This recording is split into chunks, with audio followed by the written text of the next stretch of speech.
Welcome to S-Class, the highest tier in podcasting. I'm your host, the High Priest of Puzzles, and with me is the King of Games, hailing from ancient Egypt, is Yami Robert. Oh, we are starting off strong today. Though, I don't understand why we're doing a Yu-Gi-Oh! Heavy theme when we're talking about video games. And as far as I know, neither of us played any Yu-Gi-Oh! Games this year. Except for the actual card game. That is not a video game. That's not what we're talking about here. That's fair. But he's the King of Games, and here we are, Robert, at this year's Game of the Year. 2022. 2022. We have 26 games in front of us, and we will be cutting them down one by one till only one remains. I can't believe between the two of us we only played 26 games this year. Not the greatest game year for us, but that's okay. I think we have some strong contenders towards the top. And if you guys weren't here last year, the way we're going to do this is the old school giant bomb / let's fight a boss method, where we will eliminate game by game. We can cut deals, we can veto eliminations, and both of us will be compromising to get to this final list. And I'm sure all of you listeners who are hearing this won't be happy with our list either. One last thing I'll say is that these are just the games we happen to play this year. It doesn't matter if they came out in 2022 or if they came out in 1995. Before we dive into our elimination, we'll just go through the list of games. We have 20 Minutes Till Dawn, Banjo Kazooie on the N64, Cuphead, Digimon Cyber Sleuth, Fire Emblem Three Hopes, Kirby in the Forgotten Land, Kirby's Dream Buffet, Lego Star Wars, Live Alive, Mario Tennis 64, MLB The Show 22, Monster Sanctuary, No Kuni, Ninja Turtle Shredder's Revenge, No More Heroes, Phoenix Wright Ace Attorney, Pokemon Legends Arceus, Pokemon Puzzle League, Shin Megami Tensai 5, Slay the Spire, Splatoon 3, Spy Fox and Dry Cereal, Sqwordle, Triangle Strategy, Untitled Goose Game, and Xenoblade Chronicles 3. So with all that said, Rob, is there anything else you'd like to add in there? No, let's just get Pokemon Puzzle League out of the way. It's the worst game we've played all year. No, that is like... No, not letting it go. Why don't you start off? I don't feel strongly about anything yet. You know, we cut a bunch of games ahead of time because we played maybe 5-10 minutes of this and they didn't really feel good enough. Those were the ones I was initially aiming for. No, from what I'm looking at from the games I played, none of them are really outright atrocious. Yeah, this is a tighter list than I thought. I guess if I have to cut one for number 26, I'll go with Digimon Story Cyber Sleuth. Oh, you hated that. Yeah, so this was the one that was kind of a ghetto Pokemon, my first experience in Digimon gaming, and I had so much nostalgia going in, but then once the nostalgia wore off, I was like, this is the worst gameplay I've played for any RPG type of game. Yeesh. I'm looking at the list. I think that has to be number 26. I think that's enough. I guess this is probably going to piss a lot of people off, but I absolutely just did not enjoy Live Alive at all. Wow. It was just so unrewarding because you felt like they were each their own miniature game, and I know at some point the stories combined to form something, but... Oh, it did combine at the end. I think it's supposed to. I didn't finish the game. Oh, God. There was just no motivation to do anything because I knew it was going to be over in 25 minutes anyway for each story. And then the story that did drag on for 3.5 hours was the caveman story, and it was atrocious, and I just wanted it to be over so badly. I just really didn't enjoy this game at all. That's such a shame because I remember when we did the Nintendo Direct, that was the game I was most excited for. Before you cut Live Alive, let me ask you, is it a net positive or a net negative experience for you?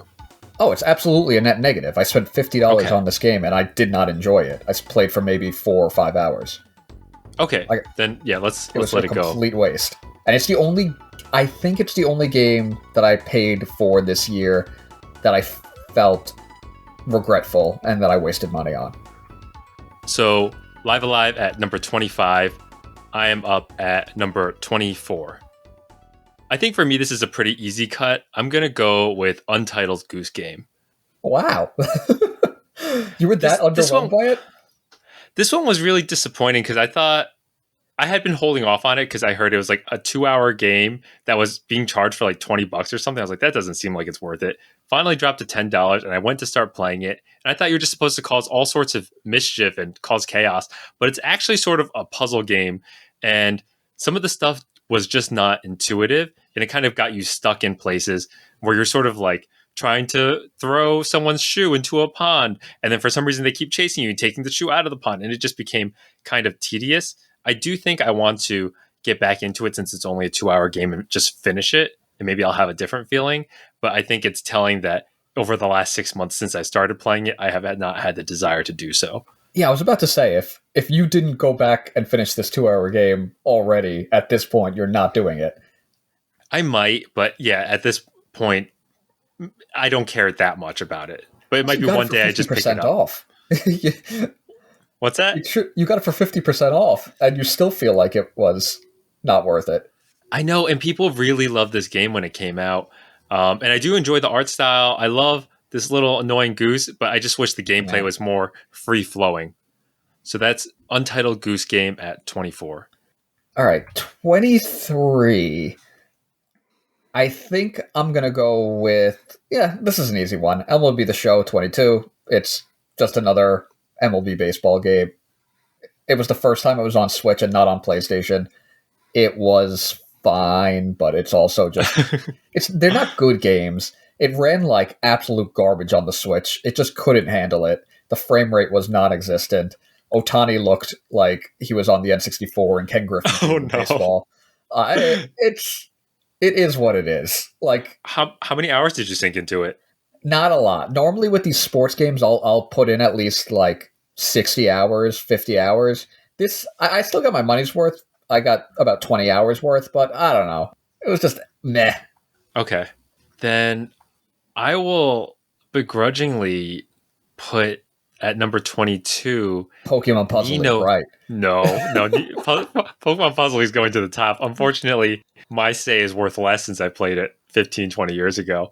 But number 22 is going to be No Kuni. Yeah, I'm with you on that. I was actually thinking of nominating that for whatever I was just at, 23 as well. I don't know. It just... I don't... Actually, I think I played it this year for the first time, too. It was just... Really? Okay. Such a waste of Joe Hiyazashi's music and the Studio Ghibli art and their storytelling because the gameplay was just such a slog. Yeah, and I loved the... What's the little yellow guy? Like, the voice acting was so good when they did have the videos, but once again, I just wish it was a movie. And the little Pokemon guys that you play with that are AIs, like, it just wasn't a fun game, and I really wish I did enjoy it. I wish it was more akin to, like, Dragon Quest type of game. Right? If it just was, like, Dragon Quest or early Final Fantasy, I would have been fine with it. Just a really simple JRPG. But it wasn't fun. Yeah, it's unfortunate, because I think we talked about it earlier in the year. I was like, I'm going to put a couple more hours. You're like, no, you won't. And you're right. No, I didn't touch it. I did the same thing. I was like, okay, I'm going to come back to this. Never did. Beautiful game, beautiful presentation. Not fun in the least. Yeah. All right, Rob, it's your cut that's me? for 21. I'll go with the Lego Star Wars. I thought you quite enjoyed this game. I did, but it's also just it's a Lego game. They're not like high art. No, I'm going to be honest with you. I was expecting a lot more out of it because our buddy Ryan was like selling it as like this open world, like loved it. God tier experience, and then I bought into the hype from him for once, and I normally ignore whatever he says, and I got it, and it was just another Lego game. You forgot that Ryan loves everything. Exactly. I don't know how I fell for it. Let me do a little switcheroo for you. Let me sacrifice Spy Fox in dry cereal, and then let Lego Star Wars go. Does that sound good to you? I mean, I accept that, but you're really going to give up a game like that at this point? Spy Fox in dry cereal? Where did it go on this list? Did I accidentally delete it? It doesn't even want to be here. It was on this list this morning. You are insulting it, so I'm not surprised that it's disappeared from the list. Well, Spy Fox in dry cereal is going out next, and I actually finished the game last week, and I was like, wow, that was completely underwhelming. It did its purpose in that it kind of helped me. It's for 8-year-olds from 1998. It wasn't very fun to play, but it did kind of give me like the campy vibe that I was looking for, that helped to inspire some ideas I had for creating the Spy OC, which was the main purpose, like the research. And then I finished the game. I was like, this is really underwhelming, only to discover that there are 12 endings that you can have. Did you get them all? No, I did not. I thought I got like a bad ending, quote unquote, but I think it's a random generator at the beginning of the game that kind of decides the route of what you'll play. That's what those games did, those humongous entertainment games. You're right. I totally forgot about that. It was the same thing with Pajama Sam. Pajama Sam was top tier, though. I don't want to replay Pajama Sam because I think it might be terrible, but yeah, it's you one don't of my soil favorite your games memory. of all time. Definitely not. Okay, so with that sacrifice, I think it's technically still my turn at number 19. Correct. This is you. Let me see. Do you have any game on here where you're sort of like not positive? Like, I'm thinking maybe Banjo Kazooie. I was going to go with Banjo Kazooie for my next pick anyway, so if you want to throw it in here, go for it. But then, then it's your turn again, anyway. No, then I'd let you at least ponder the list a little bit, but that's the only one I can think of. No, that was always going to be my choice. So yeah, you might as well put it at 19. It's okay. It showed its age. I think it's one of those things that if you didn't play it when it originally came out and don't have the nostalgia for it, you're just not going to enjoy it as much as you could. I still think Mario 64 is the better game. I think I might even still prefer Donkey Kong 64 to Banjo as far as the collectathons on the N64 go. It was good. Right. It was fine, but I didn't finish it. I got enough out of it. I was like, okay, this is Banjo Kazooie. I get it. I played at least 5 or 6 worlds. I'm good. I'm done. Yeah, and it's not its fault that it's 20 years later that we're playing it for the first time. But I guess 19, it's not a bad game. It's just it's fine. That's all. Yeah, it's fine. You played quite a few more games than I did this year, Rob. So if you want to kind of suss out some stuff here, or you have something that you're like, about, why don't you throw it on for 18? I'll also get rid of, I guess, Triangle Strategy at this point. It was, I don't know, it was interesting, but there was way, way, way too much dialogue and way too much story. I think it took 2 hours into the game for the first actual gameplay to begin. And, like, on the one hand, I wanted to just skip through so that I could play the game. But on the other hand, like, you need context for a strategy RPG to have any motivation to continue playing it. So I think it just had a really poor balance of story and gameplay, because the gameplay was really, really good, but the story was a bit of a slog, held me back, and it always just, we are at the age where we have limited time, and once I'm jumping on the Switch, I'm sitting there for 45 minutes just clicking through dialogue boxes, and I'm not even getting the chance to actually play the game. It was frustrating, but the gameplay itself was great. Would you say if they had cut down that 2 hours into like 10 minutes at the beginning, this would go a lot further? Like that first absolutely. 2 hours just tainted you? But it wasn't just the first 2 hours. Even like after that, you had these like 35, 40-minute blocks of just clicking through text boxes, which is just, it's frustrating when you don't have time. Not a great year for Square. Two AAA titles out before top 15 out of a 26 game podcast. I gotta be honest, I'm sick of this whole like 2D HD thing that they've been doing. Like, they've tricked everybody into thinking, oh my god, I love this, it's so nostalgic, look at how beautiful it looks. For $50? Like, you're charging, well, this was $60.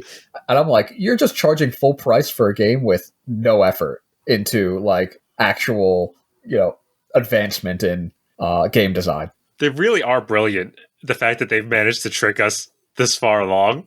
I mean, they re-released Live Alive, a Super Nintendo game, and basically kept everything exactly the same.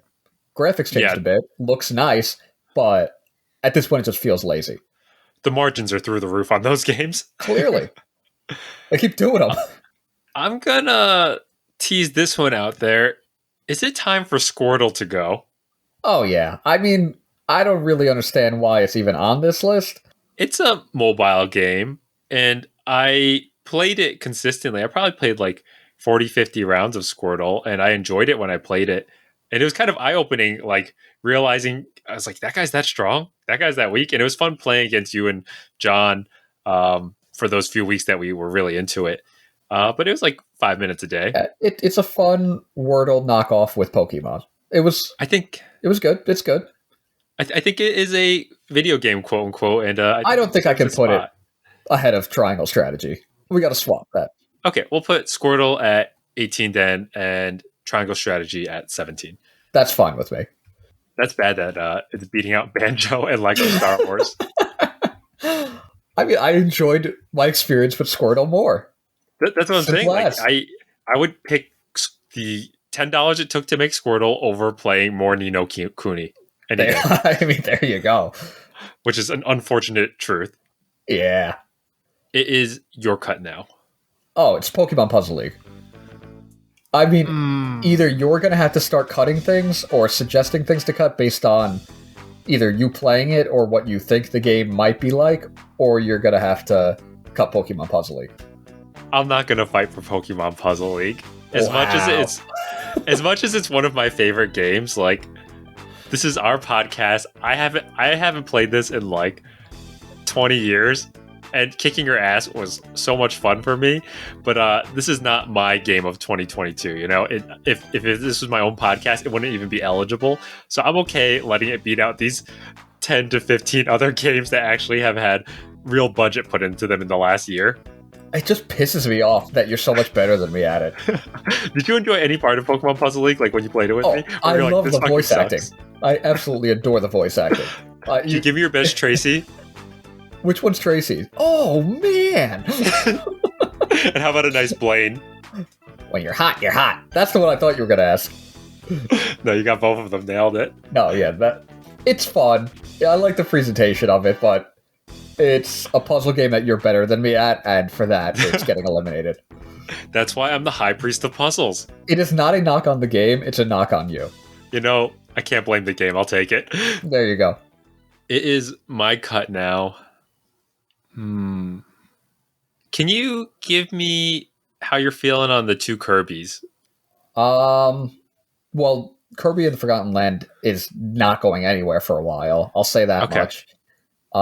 Didn't you try Dream Buffet or no? I did. I played it and it wasn't for me. I thought it was kind of stupid. It's like a stupid rolling, racing, eat all the strawberries game. But I know you played it with your wife and you quite enjoyed it. I just don't know how high it's going for you. I mean, I would say I really enjoy it, but of my games left, the ones that I played, the only one that I'd have it passing is probably No More Heroes. But that's your game this year, so even then. I could let No More Heroes go now, and I was actually just playing a little bit of it today, and I have only put in about 2 to 3 hours. I'm rank 8, so I still have 8 more bosses to go. It's fun. It's a cool vibe, and I would love to see this modernized for current gameplay, which I believe is No More Heroes 3. I love the simplicity of it. The boss fights really carry it though. And like the killing the minions and stuff it's fine. I can let it go now. And I'll probably play more of it later in the year. It is a really fun game, but it's also one of those games where you do kind of hit a wall with it. And you're kind of like frustrated that you've hit a wall with it because like, I am enjoying this, but I also don't really want to push through this anymore. Yeah, that's how I feel. Like I played it for about an hour today and I was like, yeah, that was fun, but like could I have done something else? It wasn't a bad, it wasn't a great. You know, the boss fight was actually really good. They did a really good job of giving this like Texan guy I remember him. With the golden gun and he's talking about how his daughter doesn't look him in the eyes anymore and I was like, where did this come from? It's just so over the top. I love the vibe. I just wish I was a little more invested in it. So yeah, I could let No More Heroes go at 15. And then if you want to let Kirby's Dream Buffet go next, or you can pick something else. Actually, I didn't realize this was here. I'll go with Mario Tennis at this point. Yeah. Right? I think that works. Mario Tennis 64. I think just to sing some of the praises of Mario Tennis, I think we were playing Smash so much the last, 10 years, at least 5 years. And 20? We were just like, but we were just like on this roll of Smash Ultimate. More since Ultimate came out, yes. Absolutely. Yeah. And it was really nice to have something kind of take its place for at least a few weeks. If you were dominant. It's a really fun multiplayer game, even 20 years later. Yeah. I don't think I'll pick it. Like, if we play it, I'm down for some Mario Tennis, but I wouldn't like play it by myself or anything. Yeah, no, I agree with you there. That said, it is probably better than Mario Tennis on the Switch.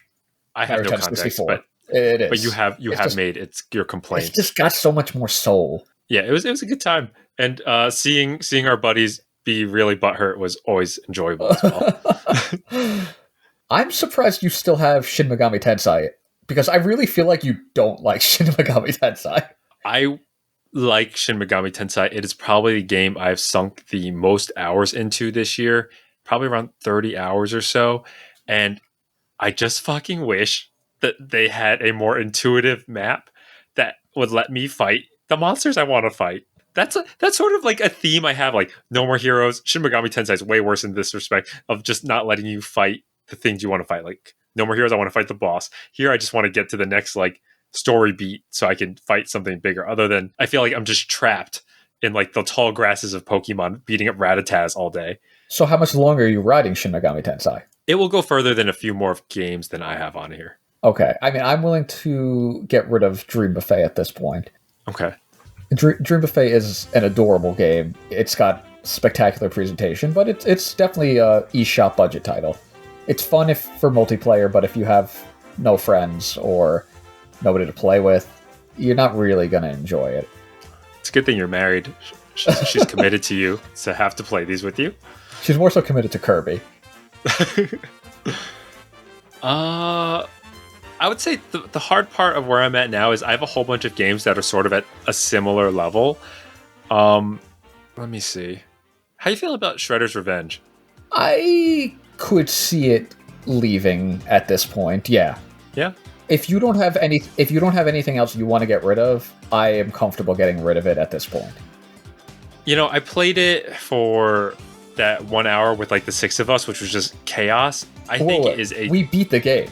Yeah, exactly. Like it was very simple, and it was like very chaotic with this many people. So I don't have a perfect lens of it. I also think it's a severe downgrade of Turtles in Time, which I think it is sort of mirroring or modernizing. I really enjoyed it playing solo. I enjoyed it even more when we played it together. But it's another one of those games where, like, even if they came out with an update for like free stages, I probably wouldn't go back to it. I thought one of the mechanics that really annoyed me was like the throwing. It's like, yeah, you just stand next to them and it auto throws. Like, I wish I was kind of more integrated. It was too easy, maybe, or they took away some of my control, which I didn't like.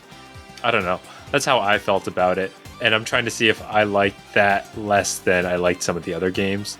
And I'd probably say yes, but this is mostly your game as well, if you'd like to go a few spots higher. I'm cool with it here at 12. But what are you doing here? I can give you something else.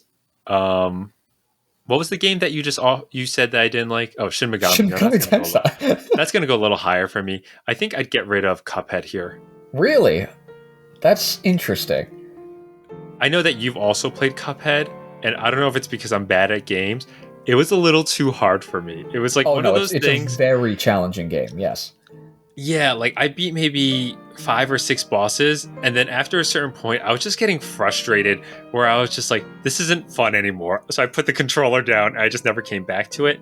I love the animation. I love the music. I love the simplicity of it.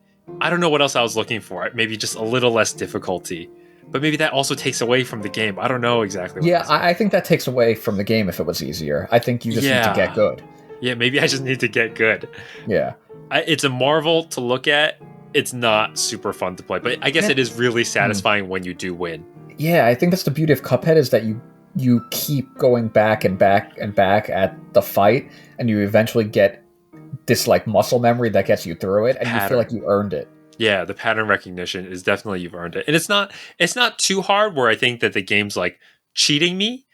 I just didn't want to put in the hours to get good enough. To develop that, yeah.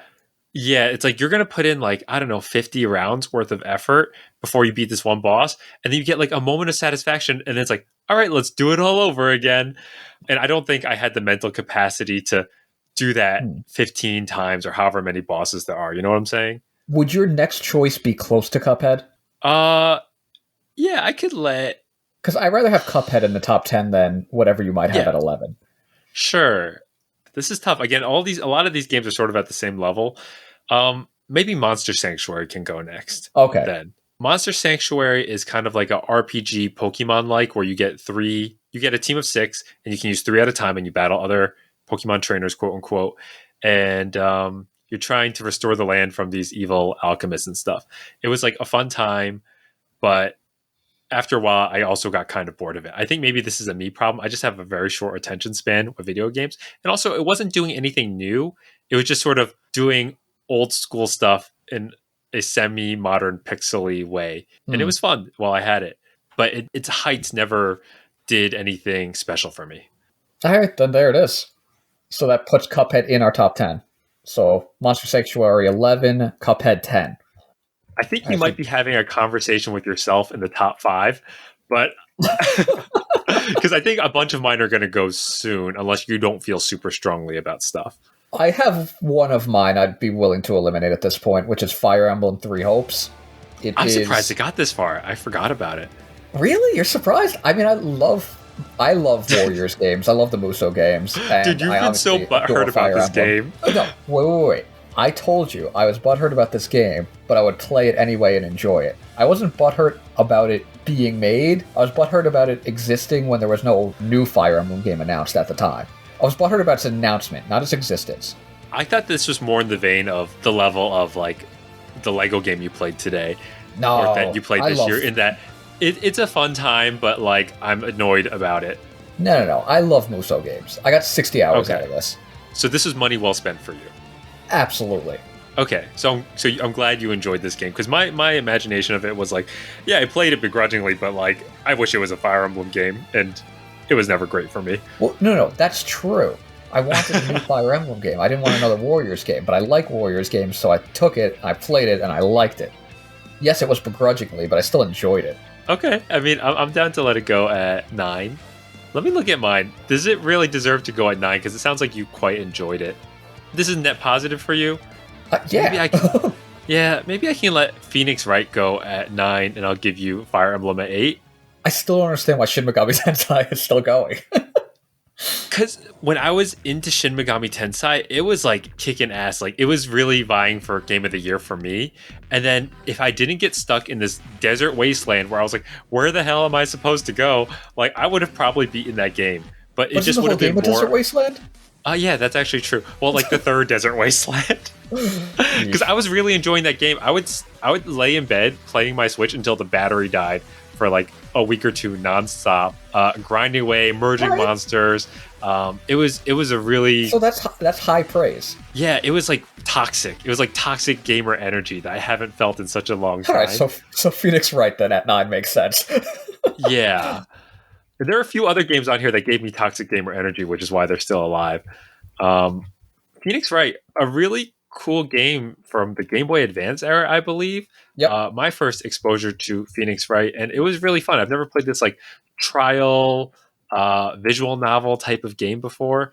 I got kind of bored after a certain point in time. The beginning was like really exciting for me. I might get back into it. I'm in the middle of a spicy case where the other attorney got blamed for a crime and I have to help him. And there's a lot of sexual tension between Phoenix and whatever the other guy's name is. But yeah, 9 is fine for him. I love Ace Attorney. They're good quality games, especially the GBA ones, which are the ones I played. Oh, I thought you never played it before. The GBA ones, I played it on an emulator. Oops. Okay. Okay. That was a while ago. I remember enjoying it, but I didn't really fully engage with it like you did. Yeah, I was super immersed in it at the very beginning of this year, and then I sort of fell off of it. But I think the package I bought was 3 of them. Maybe I'll jump back into the second game later on. So we're at number 7. 7. I could get rid of Splatoon 3 at this point. Splatoon 3 is Splatoon 2, except there's a 3 in its name instead. It really is like a 2.5 more than it is a 3. Yet at the same time, it is much better than Splatoon 2. I've got a lot more mileage out of it. I'm like 90 hours at this point with Splatoon 3, and I think Splatoon 2 I only got like 40. So I am enjoying it, but I think if we had this conversation a month ago, it would go higher, but I'm reaching the burnout. Okay. Is this your number 4 game of the year if this was just your list? I mean, yeah. Okay. Looking at what I've chosen, that does make sense, yeah. Because the 3 games left the 3 games I have left, I do think are better than Splatoon 3, and the ones below it, yeah. I want to gauge how you're feeling, because I think in general you have had a better gaming year than I have this year, and I'm willing to like drop all 3 if we think it's applicable before we get to your top 3. But I just want to gauge, like, you're like in love with all 3 or you're in love with one. No, like, I'm still internally debating which of these 3 is going to be my number 1. Okay, so these 3 are all like amazing for you. Yeah, they're all vying for it. Then let me make it easy with number 6 and cut Shin Megami Tensei 5. She's Finally, gone. she's gone, because the other 2 games I have on here do not have flaws from my perspective, whereas Shin Megami Tensei was like a really fun, exciting game for me, but it stopped me in its tracks because of that major flaw. Right, so that's at 6's Shin Megami Tensei. I wish it made it to number 5. It would have been perfect. So Shin Megami Tensei 5 is at number 6, and at number 5 is what? What do you think is your weakest link? And I still have to think about what my weakest link is. So my 2 dogs in the fight are 20 Minutes Till Dawn and Slay the Spire. Rob's 3 dogs are Kirby and the Forgotten Land, Pokemon Legends of Arceus, and Xenoblade Chronicles 3. I would say Legends Arceus is definitely my weak link of the 3. And that is mostly due to the fact that Game Freak doesn't know how to make video games, and the frame rate is non-existent. The world itself is kind of bland and not that nice to look at. There's not a lot to discover, but like the core gameplay loop of Legends Arceus is so much fun, and like you do get addicted to trying to complete the Pokédex in this game. I think the fact that it finally innovated on the game of Pokemon for the first time in 20 years is also something to marvel at. It's not that pretty to look at, but it really did make some innovations there. So I do want to give it credit where credit's due. I think I will cut 20 Minutes Till Dawn at number 5. Instead of Legends Arceus? Correct. I think Legends of Arceus is probably a better game than 20 Minutes Till Dawn, which is a $3 Steam game that I really enjoyed. It's a 20-minute roguelike where you get to change characters and change guns and fight off alien hordes. And it gave me toxic gamer energy where I was like, oh, damn it, they killed me at 6 minutes. Okay, I can beat that record. Until I finally got it and finally made it all 20 minutes, where I'm just like, my eyes are like sinking into the computer screen and my hands are clicking on the keyboard so much. It was really exciting and fun, and it was worth every penny, and I would have paid like $10, $15 for it. But it's a $3 pixel game on Steam, and I just don't think it holds the weight to fight something like Legends of Arceus. But it's a matter of enjoyment. If you thought it was a perfect game for you and you want to fight for it harder, I will give you that. I just don't think it's doing quite as much. It's just like one of those like toxic dopamine rush games, and I appreciate that for what it is, but I think Pokemon has done something special and hopefully will help innovate the Pokemon franchise. And as we say this, the new Pokemon's coming out and they've taken a step backwards again. So maybe they will not. Spoiler alert. They won't. Alright, so that means what is at 5 is 20 Minutes Till Dawn, and at 4 is Legends Arceus. Okay. I think I know the way this is going to play out. So I think Legends of Arceus goes 4. Okay. I put Slay the Spire at 3, and then you have to make the final decision on 1 and 2. Does that make sense? You talk about Slay the Spire while I think about what I'm doing here. Yeah, you're not going to listen to me. I'm just talking to the listeners. Slay the Spire is a roguelike card game where you kind of get like a hand of different attacks and defense cards, and you kind of fight up this map of different random monsters that pop up, and you like use cards, and along the way you collect new battle cards, you can update your deck. And playing this game kind of reminds me of how much I love Yu-Gi-Oh! Just like card games are so fun and exciting. They're actually making a Slay the Spire board game, which I'm kind of intrigued by. But this was another game that I played at December of last year / January of this year, and I was like literally laying on my couch until like my neck fucking hurt for like 3-4 hours, just like trying to climb the ladder and make it to the top of the spire and get the best cards possible. So this was a really fun game that I think I could pick up every single year until I die and just play like a few rounds of. And I'd say the biggest thing that's holding it back is the fact there's no real story, very limited animation. It's gameplay mechanics are fantastic though. Okay. I mean, That's all sounds pretty good from what I was actually listening to. So that puts Arceus at 4, Spire at 3. And if I had to guess, I think I know what you're going to do with 2 and 1, but maybe you can surprise me. All right, wait. Let me paint you a picture, okay? And don't stop me, because I'm going to give you both games and the picture of both games, and I want you to respond, okay?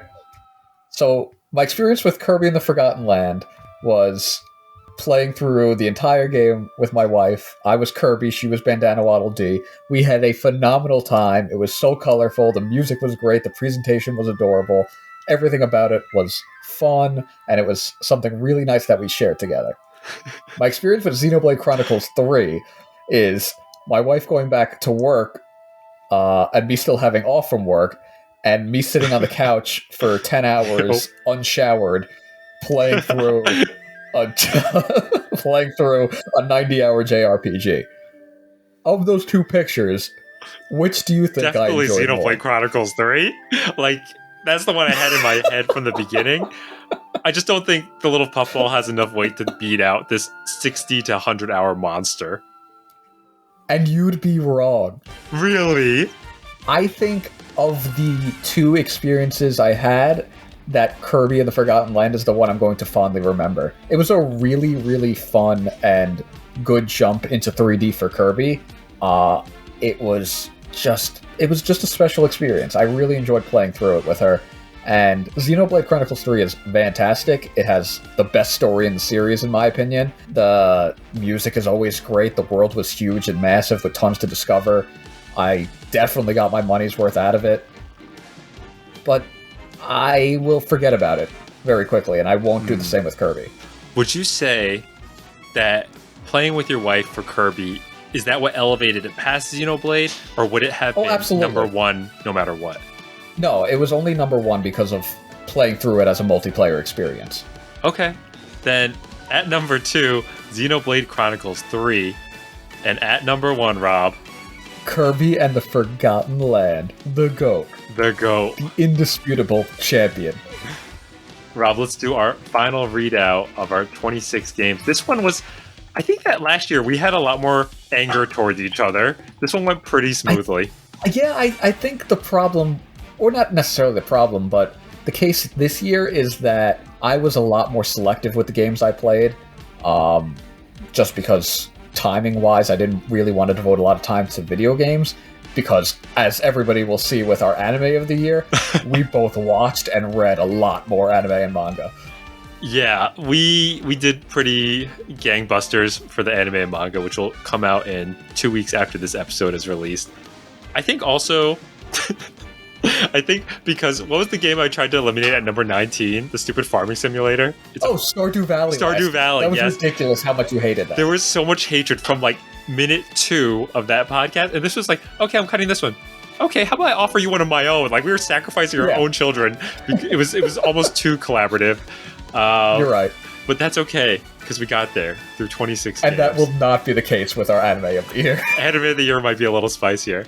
All right, Rob. So I will start off. Let's go through this one by one. So at number 26, Digimon Story Cyber Sleuth. 25 is Live Alive. At number 24, Untitled Goose Game. 23, MLB The Show 22. At 22, No Kuni. 21 is Spy Fox in Dry Cereal. 20, Lego Star Wars. 19, Banjo Kazooie. 18, Sqwordle. 17, Triangle Strategy. What a terrible name. 16, Pokemon Puzzle League. Could have gone 10 spots higher. Ridiculous. 15, No More Heroes 1 on the Switch, right? Not the Wii. Correct. I think the that would have Switch. actually also made it more fun if I was like slicing things instead of playing. It's possible. Yeah. Number 14, Mario Tennis 64. 13, Kirby's Dream Buffet. Number 12, Ninja Turtles Shredder's Revenge. 11, Monster Sanctuary. 10, Cuphead. 9, Phoenix Wright, Ace Attorney. 8, Fire Emblem Three Hopes. 7, Splatoon 3. You said Splatoon so strangely. Number Splatoon. Splatoon. Number 6, Shin Megami Tensei 5. 5, 20 Minutes Till Dawn. 4, Pokemon Legends of Arceus. 3, Slay the Spire. Number 2, Xenoblade Chronicles 3. And at number 1, Kirby and the Forgotten Land. Robert, thank you as always for helping us get through this game of the year. Listeners, if you guys would like to hear me and Rob argue more, you will definitely get some of that in 2 weeks when we do our anime and manga of the year pre-show, followed by our anime and manga of the year, which will have around 80 different series that we consume. Oh my god. So as always, thank you guys so much for listening, and we'll catch you guys next time.